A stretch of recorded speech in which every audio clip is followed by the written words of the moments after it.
बोलो भोलेनाथ भगवान की जय। माता पार्वती नंदी बाबा की जय।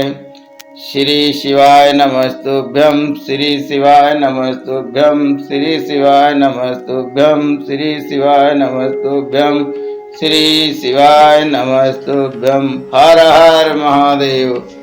अथ एकादशो अध्याय। भगवान नृसिंह और वीरभद्र का संवाद। नंदीश्वर बोले, हे सनत कुमार, देवताओं ने जब इस प्रकार प्रार्थना की तब कृपानिधि परमेश्वर ने नरसिंह नामक महातेज को संहत करने का निश्चय किया। इसके बाद रुद्र ने महाबलवान प्रलयकारी एवं अपने भैरव रूप वीरभद्र का स्मरण किया और उनसे कहा। तब तत्काल ही अट्ठास करते हुए श्रेष्ठ गणों से परिवेष्टित गणागणी वीरभद्र वहां आ पहुंचे। वीरभद्र के वे गण इधर उधर उछल रहे थे। उनमें से करोड़ों गण अति उग्र नृसिंह रूप धारण किए हुए थे। कुछ आनंदित हो नाचते हुए वीरभद्र की परिक्रमा कर रहे थे, कुछ उन्मत्त थे और कुछ ब्रह्मादि देवताओं से कंदुक के समान क्रीड़ा कर रहे थे। कुछ ऐसे भी थे जो सर्वदा अज्ञात थे। इस प्रकार के कल्पांत की अग्नि के समान प्रज्वलित त्रिनेत्र से युक्त मस्तक पर जटाजूट एवं बाल चंद्रमा तथा अल्प शास्त्रों को धारण किए हुए ज्वलमान वीरभद्र अपने गणों से वंदित हो रहे थे। उनके आगे के तीक्ष्ण दत्रांग बाल चंद्राकार तथा दोनों भवें इंद्रधनुष के खंड के समान प्रतीत हो रही थी। वीरभद्र के प्रचंडतम हुंकार से दिशाएं बधिर हो रही थी। उनका रूप काले बादल और काजल के समान कृष्णवर्ण और भयावह था। उनके मुख पर दाढ़ी एवं मूछें थी। अद्भुत रूप वाले हुए अपनी अखंड भुजाओं से बाद दंड की भांति बार बार त्रिशूल घुमा रहे थे।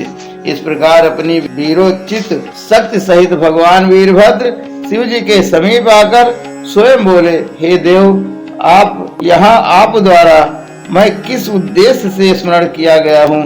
हे जगत के स्वामी, शीघ्र मेरे ऊपर प्रसन्न होकर आज्ञा प्रदान कीजिए। नंदीश्वर बोले, वीरभद्र के आदर पूर्वक कहे गए इस वचन को सुनकर दुष्टों को दंड देने वाले शिवजी उनकी ओर देखकर प्रीत पूर्वक कहने लगे। शंकर बोले, हे वीरभद्र, असमय में देवताओं को घोर भय उत्पन्न हो गया है। नरसिंह की असाह कोपाग्नि प्रज्वलित हो उठी है। तुम इस कोपाग्नि को शांत करो। पहले सांत्वना देते हुए उन्हें समझाओ कि आप क्यों नहीं शांत होते हैं। तब भी यदि वे शांत न हो तो तुम मेरे परम भैरव रूप को दिखाओ। हे वीरभद्र, तुम सूक्ष्म तेज से सूक्ष्म का और स्थूल तेज से स्थूल का संहरण करके मेरी आज्ञा से अग्नि को बस में करो। नंदीश्वर बोले, शिव जी की इस आज्ञा को स्वीकार कर गणाध्यक्ष वीरभद्र ने परम शांति रूप धारण कर लिया और जहाँ नरसिंह थे वहाँ वे अतिशीघ्र जा पहुँचे। तत्पश्चात शिव रूप वीरभद्र ने नरसिंह रूपी विष्णु को समझाया और उन महेश्वर ने इस प्रकार वचन कहा जैसे पिता अपने औरस पुत्र से बात करता है। वीरभद्र बोले, हे भगवान, हे माधव, आप संसार के कल्याण के निमित्त अवतीर्ण हुए हैं। परम मेष्ठी ने आप परमेश्वर को पालन के लिए नियुक्त किया है। जब समय में नियुक्त किया है, पूर्व समय में जब प्रलय हुआ था उस समय भगवान आपने मत्स्य का रूप धारण कर प्राणियों से युक्त नौका को अपनी पूंछ में बांधकर सागर में भ्रमण करते हुए उनकी रक्षा की थी। इसी प्रकार आपने कूर्म स्वरूप से मंदराचल को धारण किया एवं 12 अवतार द्वारा पृथ्वी का उद्धार किया था। और इस समय भी आपने इस नरसिंह रूप से हिरण्याकश्यप का वध किया है। इसी प्रकार आपने वामना अवतार ग्रहण करके दैत्यराज बलि को 3 पैरों में तीनों लोकों और उसके शरीर को नापकर बांध लिया। आप ही सभी प्राणियों के उत्पत्ति स्थान और अविनाशी प्रभु हैं। जब जब इस संसार पर कोई विपत्ति आती है तब तब आप अवतार ग्रहण कर उसे दुख रहित करते हैं। हे हरे, आपसे बढ़कर अथवा आपके समान भी कोई अन्य शिवपरायण नहीं है। आपने ही वेदों तथा धर्मों को शुभ मार्ग में प्रतिष्ठित किया है।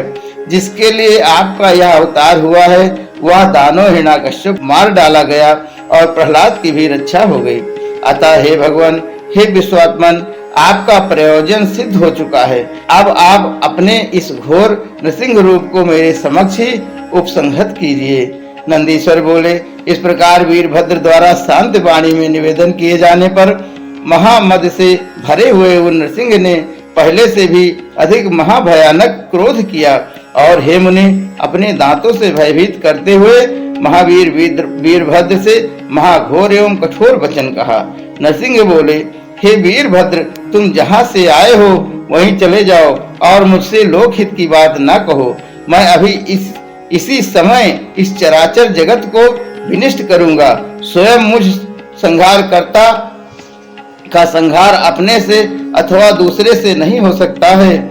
सर्वत्र मेरा ही शासन है, मेरे ऊपर शासन करने वाला कोई भी नहीं है। मेरी कृपा से सारा संसार निर्भय रहता है। मैं ही सभी शक्तियों का प्रवर्तक एवं निर्वर्तक हूँ। हे गणाध्यक्ष, इस जगत में जो भी विभूतिमान, कांति युक्त तथा शक्ति संपन्न वस्तु है उसको मेरे ही तेज से विजृंभित जानो। समस्त देवगण मुझे ही परमार्थ को जानने वाला तथा परब्रह्मा कहते हैं और ब्रह्मा एवं इंद्रादि समस्त देवगण मेरे ही अंश तथा मुझसे ही शक्ति संपन्न हैं। जगत कर्ता ब्रह्मा भी पूर्व समय में मेरे नाभि कमल से उत्पन्न हुए थे। मैं ही सबसे अधिक स्वतंत्र कर्ता, हर्ता तथा अखिलेश्वर हूँ। यह नरसिंह रूप की ज्वाला मेरा सर्वाधिक तेज है। मेरे विषय में और क्या सुनना चाहते हो? अतः मेरी शरण में आकर निर्भय होकर तुम चले जाओ। बोलो भोलेनाथ भगवान की जय, माता पार्वती नंदी बाबा की जय। श्री शिवाय नमस्तुभ्यम, श्री शिवाय नमस्तुभ्यम। शंभु शरण पड़े हैं मांगो, घड़ी में घड़ी दुख काटो। दया करी मैं दर्शन आठो, शंभु शरण पड़े हैं मांगो, घड़ी में घड़ी दुख काटो। दया करी मैं दर्शन आठो। बोलो भोलेनाथ भगवान की जय, माता पार्वती नंदी बाबा की जय। हे गणेश्वर, दिखाई पड़ने वाले इस संसार को मेरा ही परम स्वरूप जानो। देवता, असुर एवं मनुष्यों से यह सारा विश्व मेरा है। मैं लोगों के विनाश का कारण काल स्वरूप हूँ, अतः मैं लोगों का संहार करने के लिए प्रवृत्त हुआ हूँ। हे वीरभद्र, मुझे मृत का भी मृत समझो। हे देवगण, मेरी ही कृपा से जीवन धारण करते हैं। ये देवगण मेरे ही कृपा से जीवन धारण करते हैं। नंदीश्वर बोले, विष्णु के अहंकार युक्त वचन को सुनकर महापराक्रमी वीरभद्र ओठों को फड़फड़ाते हुए अवज्ञा पूर्वक हंसकर कहने लगे। वीरभद्र बोले, क्या आप संसार के ईश्वर तथा संहार करता पिनाकधारी शिव को नहीं जानते हैं?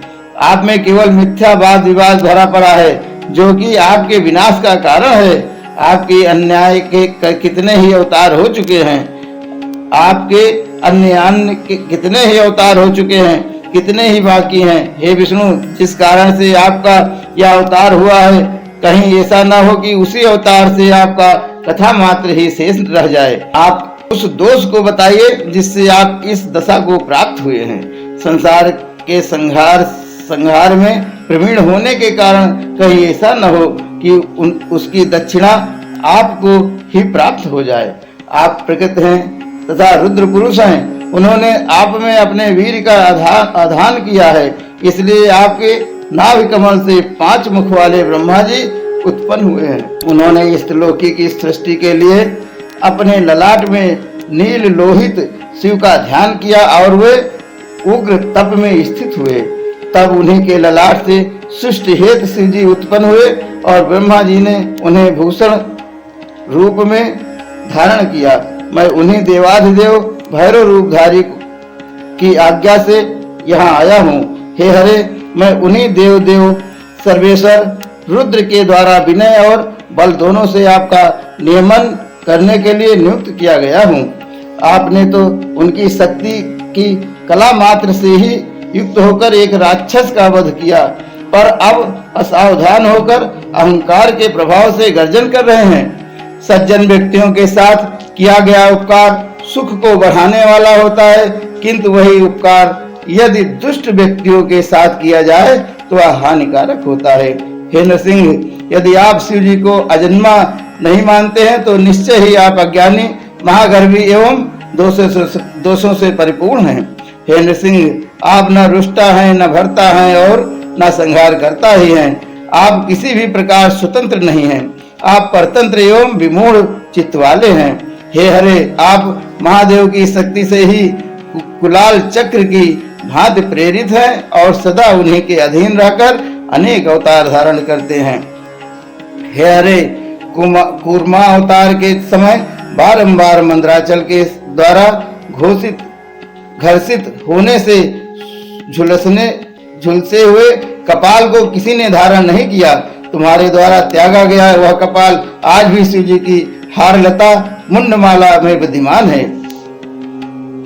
उनके अंश मात्र से उत्पन्न हुए तारकासुर ने, जो आपका बैरी था, 12 अवतार में तुम्हारे दांतों को उखाड़कर जैसी पीड़ा पहुंचाई, पुनः जिन शिव जी की कृपा से आपके सारे विघ्न दूर हो गए, क्या उन परमात्मा शिव जी को आप भूल गए? बोलो भोलेनाथ भगवान की जय, माता पार्वती नंदी बाबा की जय। अपने किस्मत का ताला तुम खोलते चलो, श्री शिवाय नमस्तुभ्यं तुम बोलते चलो। अपने किस्मत का ताला तुम खोलते चलो, श्री शिवाय नमस्तुभ्यं तुम बोलते चलो, श्री शिवाय नमस्तुभ्यं तुम बोलते चलो। बोलो भोलेनाथ भगवान की जय, माता पार्वती नंदी बाबा की जय। विश्वक सेना अवतार में शिव जी ने अपने शूलाग्र से आपको दग्ध कर दिया था।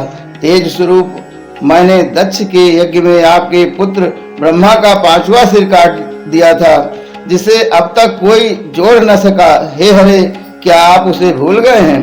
शिव भक्त दधीच ने सिर खुजलाने मात्र से मरुद गणों सहित आपको संग्राम में जीत लिया था, क्या आप उसे भूल गए हैं? हे चक्रपाणे, आप जिस चक्र के सहारे अपना पुरुषार्थ प्रकट करते हैं, वह कहां से और किसके द्वारा प्राप्त हुआ है, क्या आप उसको भूल गए हैं? मैंने तो संपूर्ण लोकों को धारण कर रखा है और तुम क्षीर सागर में निद्रा के परवश होकर सोते रहते हो। ऐसी स्थिति में तुम सात्विक कैसे हो सकते हो? बोलो भोलेनाथ भगवान की जय, माता पार्वती नंदी बाबा की जय। आपसे लेकर स्तंभ पर्यंत शिव जी की शक्ति जैसी शक्ति, शिव जी की शक्ति फैली हुई है, उसी से आप सर्वदा शक्तिमान हैं। अन्यथा आप उनके लिंगाकार तेज मात्र के प्रकट होते ही मोहित हो गए थे।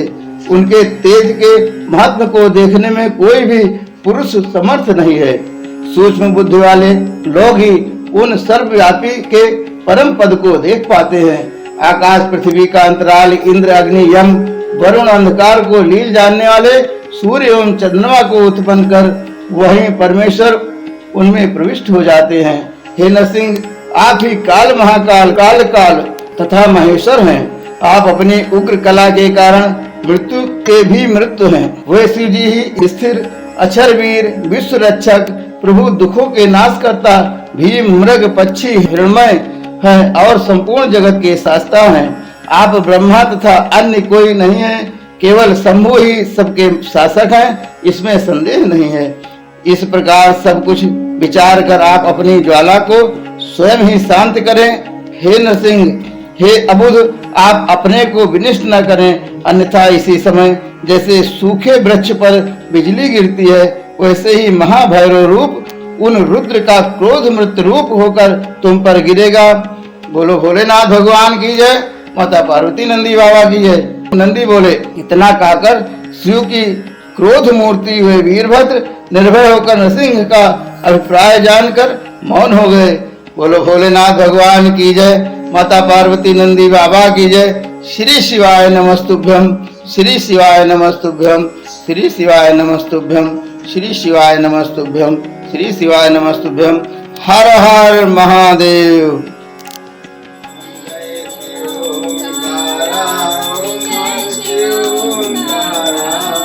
ब्रह्मा विष्णु सदा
करता दुख हरता जग पालन करता। ओम हर हर हर महादेव। विष्णु सदा शिव जानति अविवेकान् प्रणवाक्षर के मध्य तीनों एका। ओम हर हर हर महादेव। त्रिगुण स्वामी की आरती जो कोई नहीं गावे, कहत शिवानंद स्वामी मनवांछित फल पावे।